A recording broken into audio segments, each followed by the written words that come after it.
नमस्कार, मैं हूं आपके साथ कनिका अरोरा और आप देख रहे हैं एफएम न्यूज। तो 4 बजे के बुलेटिन की शुरुआत 4 की चौकी के साथ करेंगे, जिसमें पहली बड़ी खबर है कि कांग्रेस के नेता नवजोत सिंह सिद्धू को रोड रेस केस में बड़ा झटका लगा है। उन्हें 1 साल की जेल हो गई है। और अब दूसरी खबर की बात करें तो आज कांग्रेस से ही जुड़ी, जिसमें अब तक कांग्रेस के दिग्गज नेता जाते हुए भी नजर आ रहे हैं। सुनील जाखड़ ने बीजेपी का दामन फिलहाल थाम लिया है, जिसके चलते कांग्रेस को एक और बड़ा झटका लगा है।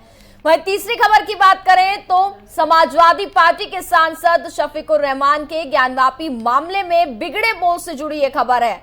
इसके साथ ही चौथी खबर की बात करें तो जिस ज्ञानव्यापी रिपोर्ट पर पूरे देश की निगाहें टिकी हुई थी, इसको लेकर के अब सुनवाई जो है वो कल होगी।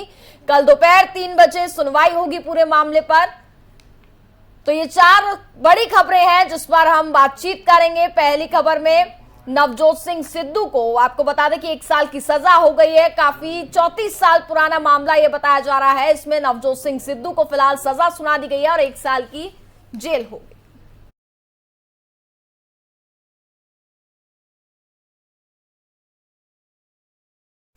तो पहली खबर का रुख करते हैं। नवजोत सिंह सिद्धू को बड़ा झटका लगा है। सिद्धू को 1 साल की जेल की सजा जो है वो सुना दी गई है। रोड रेस मामले में सुप्रीम कोर्ट ने अपना फैसला सुनाया है। 1988 में पटियाला में पार्किंग को लेकर के विवाद हुआ था। इस पूरे मामले पर सुप्रीम कोर्ट ने अपना फैसला सुना दिया है और सिद्धू को बड़ा झटका लगा है। हालांकि सिद्धू इस पूरे मामले में अपने आप को बचाने की कोशिश भी कर रहे थे, लेकिन फिलहाल सुप्रीम कोर्ट ने अपना फैसला सुना दिया है। 1988 में पटियाला में पार्किंग को लेकर के विवाद हुआ था। इस पूरे मामले पर सुप्रीम कोर्ट ने अपना फैसला सुना दिया है और सिद्धू को बड़ा झटका लगा है। तो पंजाब पुलिस बताया जा रहा है कि सिद्धू की गिरफ्तारी करेगी। भारतीय क्रिकेट टीम के पूर्व बल्लेबाज और कांग्रेस नेता नवजोत सिंह सिद्धू की गिरफ्तारी अब तय है।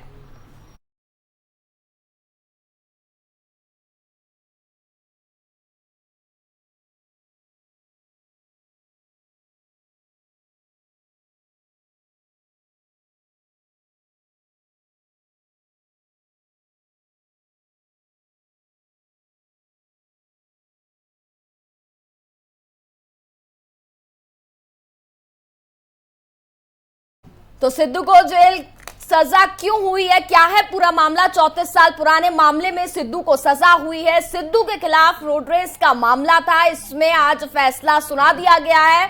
और 1988 में पटियाला में पार्किंग पर विवाद हुआ था। 65 साल के गुरनाम सिंह से हुई थी हाथापाई। काफी बुजुर्ग से हाथापाई हुई थी और सिद्धू पर बुजुर्ग को मुक्का मारने का भी आरोप था। यह था पूरा मामला। और वहीं बता दें कि झड़प के बाद बुजुर्ग की मौत भी हो गई थी। तो इस पूरे मामले पर आज फैसला सुनाया गया है। 2006 में भी हाईकोर्ट ने सुनवाई में 3 साल की सजा सुनाई थी।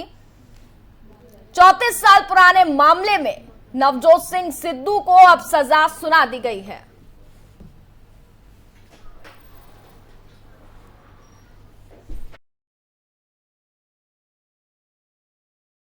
इस पर हमारे साथ ज्यादा बातचीत करने के लिए हमारे संवाददाता कुलदीप शर्मा इस वक्त जुड़ गए हैं। कुलदीप, नवजोत सिंह सिद्धू को बड़ा झटका लगा है जायका और वो अपने आप को इस पूरे मामले में बचाने की कोशिश तो कर रहे होंगे, लेकिन फिलहाल उनकी मुश्किलें अब बढ़ गई हैं।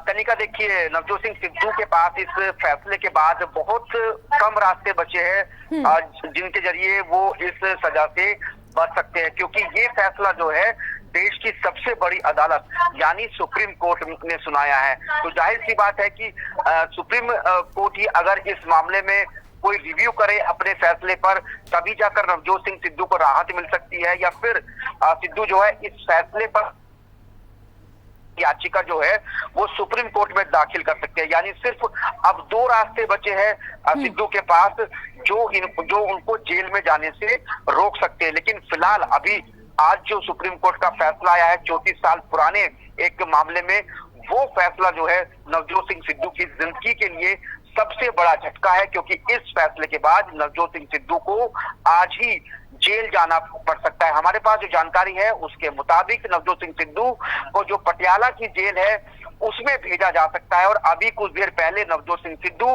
पटियाला स्थित अपने घर पर पहुंचे हैं। और ये मामला, जैसे कि आप भी दर्शकों को बता रही है, ये मामला 34 साल पुराना है, रोड रेस से जुड़ा हुआ मामला है। पार्किंग को लेकर नवजोत सिंह सिद्धू का एक बुजुर्ग के साथ झगड़ा हुआ था और उसी झगड़े में उस बुजुर्ग की मौत हो गई थी, जिसके बाद नवजोत सिंह सिद्धू के खिलाफ आईपीसी की धारा 323 के तहत गैर इरादतन हत्या का मामला जो है वो दर्ज किया गया था। तो उस मामले में लंबे वक्त से सुनवाई चल रही थी, उसमें कभी सिद्धू को राहत मिल रही थी तो कभी सिद्धू की मुश्किलें बढ़ रही थी। लेकिन आज जो फाइनल फैसला सुप्रीम कोर्ट का आया है उसमें नवजोत सिंह सिद्धू को 1 साल की सजा सुनाई गई है। यानी नवजोत सिंह सिद्धू को जो है वो आज ही या तो सरेंडर करना पड़ेगा पुलिस के सामने, या फिर उनको जो पुलिस है वो अपनी कस्टडी में लेकर जेल भेज देगी। जी बिल्कुल कुलदीप, वहीं बात करें, चूंकि एक पॉलिटिकल लीडर है और ऐसे में प्रतिक्रियाएं आना भी अब शुरू हो गई हैं। सिरसा का बयान सामने आया जिसमें वह कहते हुए नजर आए कि नवजोत सिंह सिद्धू एक कातिल है और इनको तो 1 साल की सजा भी कम है। बिल्कुल, देखिए जो मामला उन पर दर्ज हुआ है उसमें मैक्सिमम 2 साल की सजा जो है वो हो सकती है या फिर जुर्माना हो सकता है। और ऐसा नवजोत सिंह सिद्धू के साथ हुआ भी था 4 साल पहले। 4 साल पहले अदालत ने उन्हें 1000 रुपए का जुर्माना लगाकर छोड़ दिया था, लेकिन आज कोर्ट ने जो है वो खुद ही अपना फैसला जो है वो पलटा है और नवजोत सिंह सिद्धू को 1 साल की सजा सुनाई है। और इस मामले पर नवजोत सिंह सिद्धू का भी बयान सामने आ गया है। उन्होंने ट्वीट करके कहा है कि वो जो है कानून का सम्मान करते हैं और उन्हें कानून का ये फैसला मंजूर है। बिल्कुल कुलदीप, तो बहुत बहुत शुक्रिया आपका तमाम जानकारी के लिए।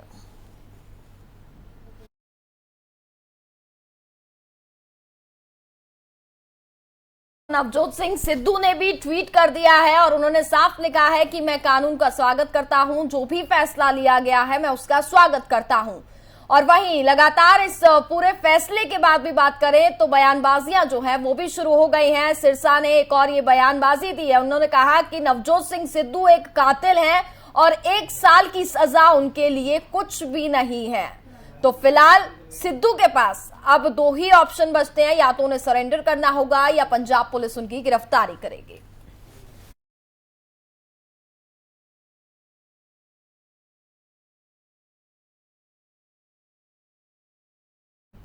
तो दूसरी खबर का रुख करते हैं। आपको बता दें कि सुनील जाखड़ बीजेपी में शामिल हुए हैं। जेपी नड्डा ने सदस्यता दिलाई है। बीजेपी में शामिल होने के बाद जाखड़ का बयान भी सामने आया।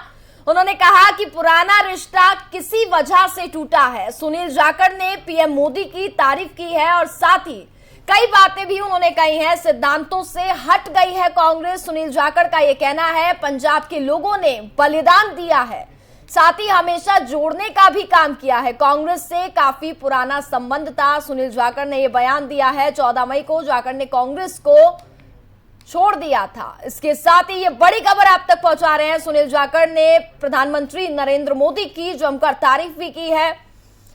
पंजाब के लोगों ने बलिदान दिया है, जाखड़ ने यह बयान दिया है।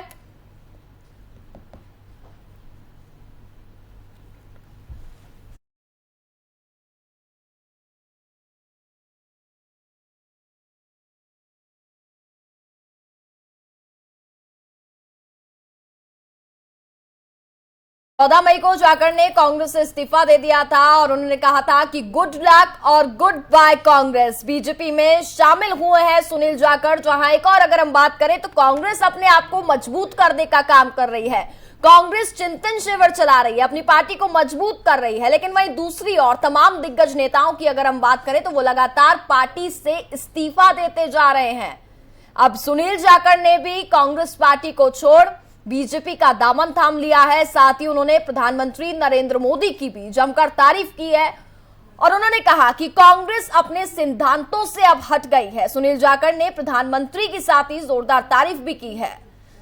ऐसे में कांग्रेस को बात करें तो लगातार बड़े पे बड़े झटके भी लग रहे हैं। अब कौन है सुनील जाखड़? आपको बता दें कि पंजाब की राजनीति में सुनील जाखड़ किसी पहचान के मोहताज नहीं।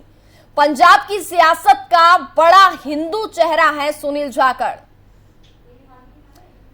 सिख चेहरों पर है सुनील जाखड़ का राजनीतिक प्रभाव। फिलहाल इन्होंने कांग्रेस को अलविदा कह दिया है। 2021 में मुख्यमंत्री बनने की रेस में भी थे सुनील जाखड़। 2022 के चुनाव में कांग्रेस को वापस सत्ता में लाने के लिए प्रचार कमेटी की कमान भी संभाली थी इन्होंने। पंजाब में नेता प्रतिपक्ष के साथ कांग्रेस अध्यक्ष की कमान भी संभाल चुके हैं सुनील जाखड़ पंजाब की अबोहर सीट से पहली बार 2002 में विधानसभा पहुंचे थे। 2007 और 2012 के विधानसभा चुनाव में भी अबोहर सीट से विधायक रहे हैं। 2017 में विनोद खन्ना के निधन के बाद खाली हुई गुरदासपुर लोकसभा सीट पर भी उन्होंने चुनाव लड़ा। गुरदासपुर सीट पर हुए उपचुनाव में जीतकर सांसद चुने गए थे सुनील जाखड़। बीजेपी के गढ़ को जीतने के बाद इस जीत ने जाखड़ के कद को और ज्यादा मजबूत कर दिया था। 2019 में फिर गुरदासपुर सीट से चुनाव लड़ा लेकिन सनी देओल से हार गए। कैप्टन अमरिंदर के कार्यकाल में 2017 से 2021 तक कांग्रेस संगठन की इन्होंने जिम्मेदारी भी संभाली है। सुनील जाखड़ ने अपने पिता से राजनीतिक का पाठ सीखा है। पंजाब की राजनीति में सुनील जाखड़ एक बड़ा चेहरा है।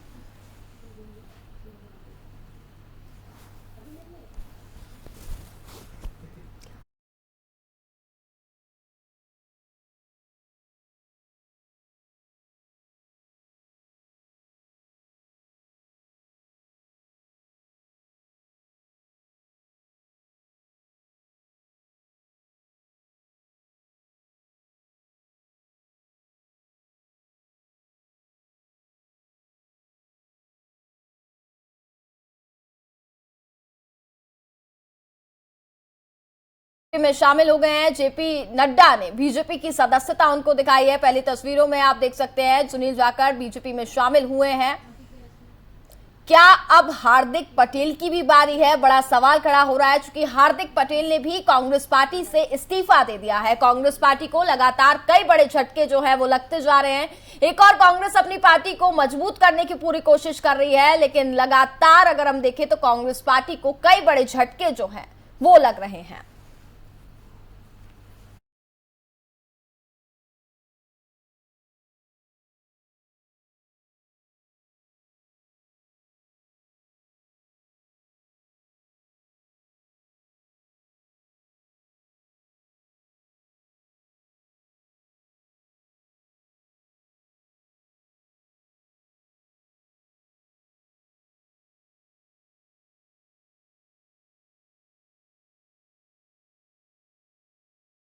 तो पहली तस्वीरों में आप देख रहे हैं कि कांग्रेस छोड़ सुनील जाखड़ बीजेपी में शामिल हो गए हैं।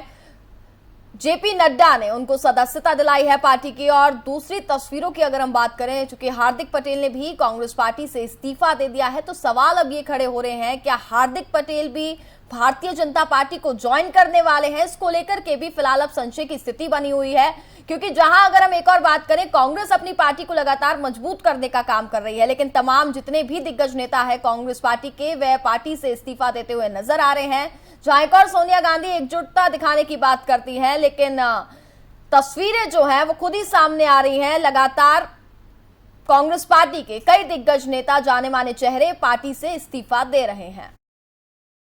बहुत बहुत धन्यवाद आदरणीय बीजेपी के अध्यक्ष नड्डा साहब, जो आपने मुझ जैसे व्यक्ति को माननीय प्रधानमंत्री नरेंद्र मोदी जी, माननीय देश के गृह मंत्री अमित शाह जी, उनके साथ उनकी सहमति से मुझ जैसे व्यक्ति को आज अपनी पार्टी में शामिल होने का ये मौका दिया। काम नहीं होता। 50 साल का संबंध मेरा कांग्रेस से है। हमारी 3 पीढ़ियां कांग्रेस पार्टी में सन 1972 से लेकर आज 2022 तक हमने पार्टी को अपना परिवार समझ के अच्छे बुरे समय में साथ रहे। और मैं एक ऐसे सूबे से संबंध रखता हूं, एक ऐसे प्रांत से आता हूं जो गुरुओं, संतों, पीर, पैगंबरों की धरती मानी जाती है। अगर राष्ट्रीयता की बात, जैसे नड्डा साहब ने बार बार जिस बात को एम्फेसाइज किया है आज अगर जहां देश की जरूरत राष्ट्रीयता की भावना की है, वहां अगर राष्ट्रीयता कहीं से चालू होती है, जिसे कहते हैं उर्स्प्रुंग, द बेसिक जेनेसिस राष्ट्रीयता, वो तभी पैदा होती है जब समाज में राष्ट्रीयता की भावना हो, एकजुटता की भावना हो। और पंजाब का मूल मंत्र ये रहा है, गुरु साहब ने, बहुत बहुत धन्यवाद।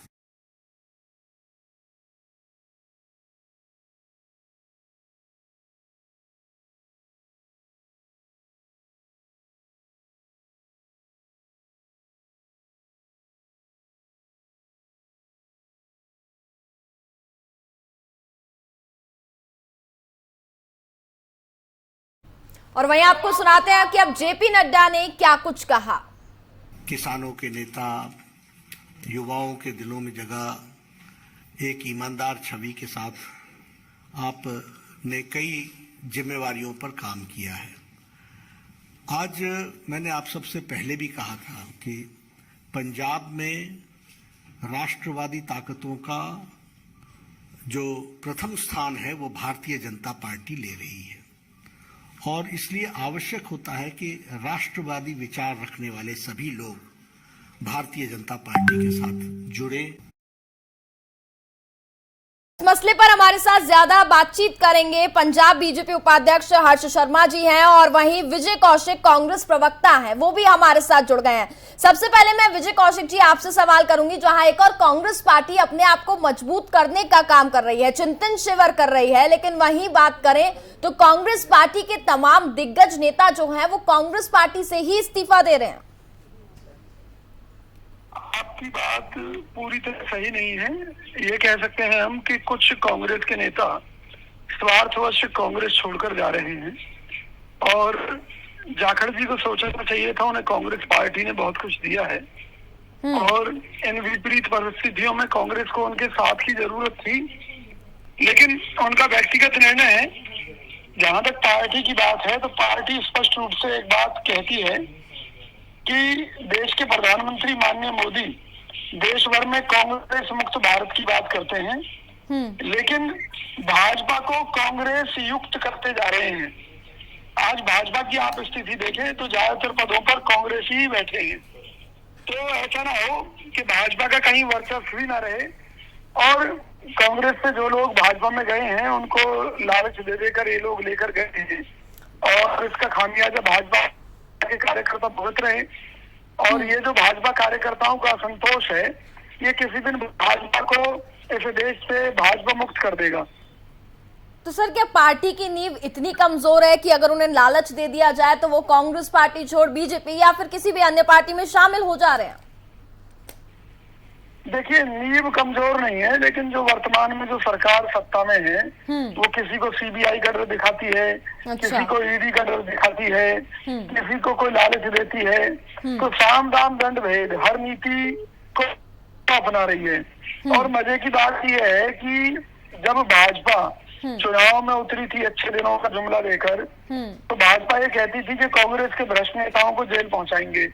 अब सारे नेताओं को इन्होंने भाजपा में शामिल करना शुरू कर रखा है काफी समय से। तो ये बताइए कि क्या वो जिनको इन्होंने लिया है वो अब भाजपा की नजरों में ईमानदार हैं? उनको ईमानदारी का सर्टिफिकेट देकर भाजपा ने अपनी पार्टी में शामिल कर लिया है, तो इसका जवाब देगा कौन आखिर? सर, आपकी पार्टी में थे तब क्या ईमानदार थे? क्या भारतीय जनता पार्टी में जाकर अब वो ईमानदार हो गए हैं? देखिए, हमारी पार्टी में तो बिल्कुल ईमानदार थे। कांग्रेस पार्टी ने कभी भी सत्ता के लिए किसी स्वार्थ का, किसी गलत तरीके का कोई इस्तेमाल नहीं किया। लेकिन भाजपा कांग्रेस को बेईमानों की पार्टी कहा करती थी, तो आज कांग्रेस के जो बेईमान जिन्हें भाजपा कहा करती थी, उन्हें भाजपा में लेकर भाजपा कौन सी ईमानदार पार्टी बन गई है। चलिए ठीक है, हर्ष जी भी हमारे साथ बने हुए हैं, आपके सवालों का वो जवाब देंगे। हर्ष जी, क्या कहना चाहेंगे? ऐसा है कि जो आज के समय में कांग्रेस की स्थिति है, जो इनका चिंतन शिविर चल रहा है, उसे देखने के बाद तो ये लग रहा है कि कांग्रेस पार्टी में सिर्फ आउटगोइंग कॉल रह गई है, सिर्फ आउटगोइंग है, इनकमिंग नाम की तो चीज ही बंद है। इनका राष्ट्रीय नेतृत्व असली जो इनकी पार्टी के मुद्दे हैं उनको सुनना नहीं चाहता। ये कह रहे हैं कि लालच देकर शामिल कर दिया, डरा के कर दिया। अशोक तंवर इनके राष्ट्रीय अध्यक्ष रहे हैं युवा कांग्रेस के, वो आम आदमी पार्टी में शामिल हो गए हरियाणा में, इनसे दुखी होकर। तो पूरे देश में कुल मिला के स्थिति ये है कि कांग्रेस का जो नेतृत्व है वो अपने नेताओं को संभाल नहीं पा रहा है। इनकी अपनी पार्टी के अंदर G23 ग्रुप क्रिएट है, हालांकि वो तो किसी पार्टी में भी गए नहीं है, लेकिन वो पार्टी के अंदर बैठ के सवाल उठा रहे हैं पार्टी के राष्ट्रीय नेतृत्व पर।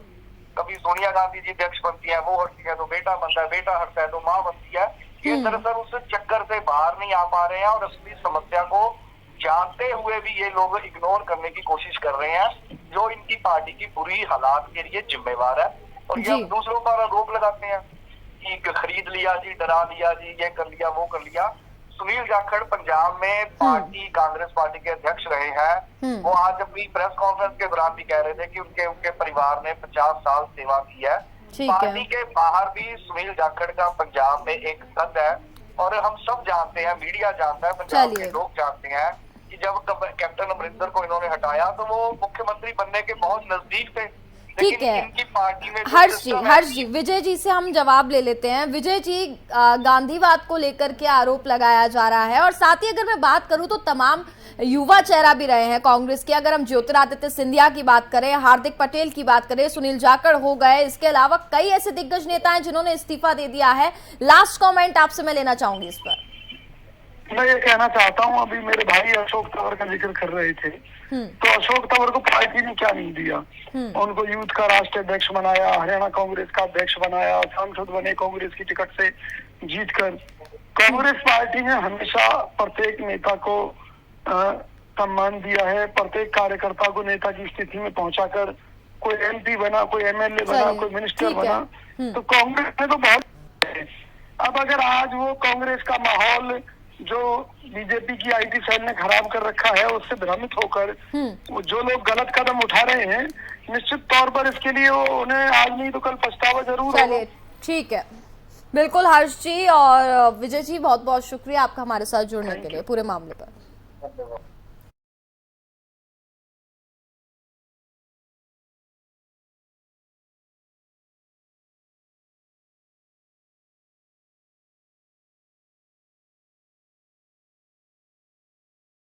ज्ञानव्यापी मामले पर शफीकुर रहमान के जहरीले बोल देश के मुसलमानों को तैयार रहने की उन्होंने बात कह दी है। तैयार रहें और अपने भविष्य के बारे में सोचें।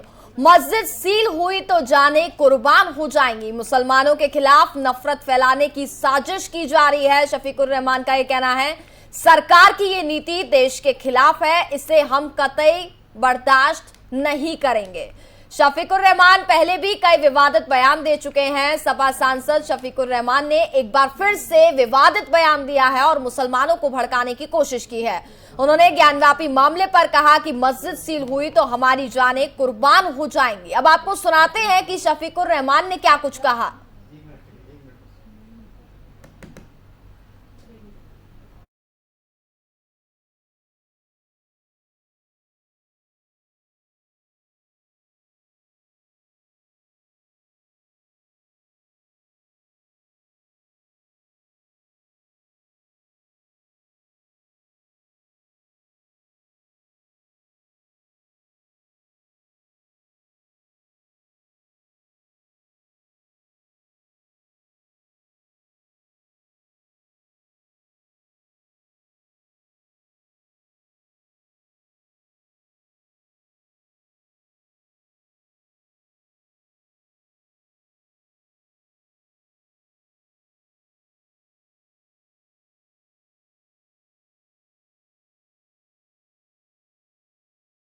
हमारे साथ इस पूरे मामले पर ज्यादा बातचीत करेंगे सपा नेता अतुल सक्सेना जी हैं, उनसे बात करेंगे। अतुल जी, लगातार अगर हम बात करें तो सपा सांसद शफीकुर रहमान विवादित बयान देते हुए नजर आए हैं और एक बार फिर से उन्होंने ज्ञानव्यापी मस्जिद मामले पर मुसलमानों को भड़काने की कोशिश की है। साथ ही उन्होंने एक बार फिर से विवादित बयान दिया है। देखिए कनिका जी, इस तरीके का कोई बयान जो है वर्ष साहब की तरफ से नहीं दिया गया है। उन्होंने कहा है कि उनके बयान को यदि आप ठीक से देखें तो उन्होंने केवल इतना कहा है कि जो मोदी सरकार है वो जो है विकास की राजनीति नहीं करती है, वो नफरत की राजनीति करती है, नफरत फैलाने का काम करती है। आज तक विकास का कोई कार्य मोदी जी ने नहीं करा है और जिस तरीके से ना तो ये देश में सफल हो पाए हैं ना प्रदेश में सफल हो पाए हैं। देखिए पेंगोंग झील पे जो है चीन एक दूसरा पुल भी बनाने जा रहा है, परंतु ये जो है हमें नफरत की राजनीति में उलझा करके रखना चाहते हैं। तो बेसिकली इन्हें विकास से कोई मतलब नहीं है, ये देश को गुमराह करने का काम करती है। मोदी सरकार जो है, भाजपा की सरकार है, विकास का सरकार है। इनके पास कोई कोई इनके पास विजन है ना कुछ है। इसी तरीके के मामलों में ये उलझा करके रखना चाहते हैं, तोड़ मरोड़ की बातें पेश करते हैं। देखिए, ये हाईकोर्ट में सुनवाई चल रही है, मामला हाईकोर्ट में सुनवाई चल रही है, और इस पे दूसरी तरफ से भी जो मुसलमान पक्ष है उसकी भी तरफ से कहा गया है कि वहां पर जो है कोई शिवलिंग ना निकल करके कोई फुबारा निकलने की बात कही जा रही है। देखिए, ये स्पष्ट जांच का विषय है। नहीं, चलिए फिलहाल इस पर तो देखिए कोर्ट ही फैसला सुनाएगा। मेरा तो सिर्फ इतना आपसे सवाल था कि इस तरीके की बयानबाजी वे करते हुए नजर आते हैं, और ये पहला बयान नहीं है, इससे पहले भी तमाम बयान हमने सुने और हमने चलाए भी हैं। पहले भी उन्होंने ये कहा कि मुसलमान अब तैयार हो जाओ, आपको लड़ाई लड़नी है। इस तरीके के बयान है एक पार्टी में, आप इतने बड़े पॉलिटिकल लीडर हैं और इस तरीके की बयानबाजी करते हैं। नहीं, देखिए, बयानबाजी बयान से ही होती है। यदि भाजपा की सरकार जो है इस तरीके की नफरत खोलने की राजनीति करेगी, तो जो एक विशेष पक्ष है उसको भी बोलने की आजादी है। ये लोकतंत्र है, यहाँ पर कोई भी बात अपनी तरीके से रख सकता है। यहाँ किसी को भड़काने की बात नहीं है। यदि भड़काने की बात आप करेंगे तो इस तरीके की नफरत की राजनीति कौन भड़का रहा है? ये तो मोदी जी योगी जी भड़काने का काम कर रहे हैं। जिस तरीके से आज लोगों के पास रोजगार नहीं है और हमारा युवा केवल हिंदू मुसलमान में उलझा हुआ है, मंदिर मस्जिद में उलझा हुआ है, तो भड़का कौन रहा है कनिका जी? आपको सोचना पड़ेगा। चलिए ठीक है सर, बहुत बहुत शुक्रिया आपका हमारे साथ जुड़ने के लिए।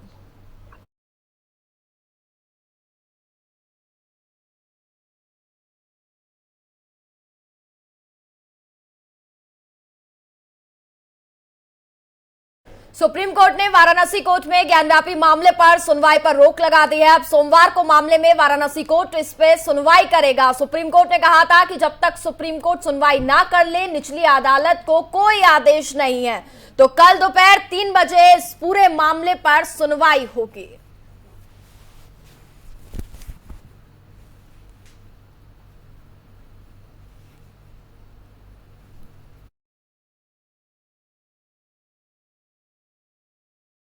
और इसी के साथ फिलहाल इस बुलेटिन में बस इतना ही। देखते रहिए एफएम न्यूज। नमस्कार।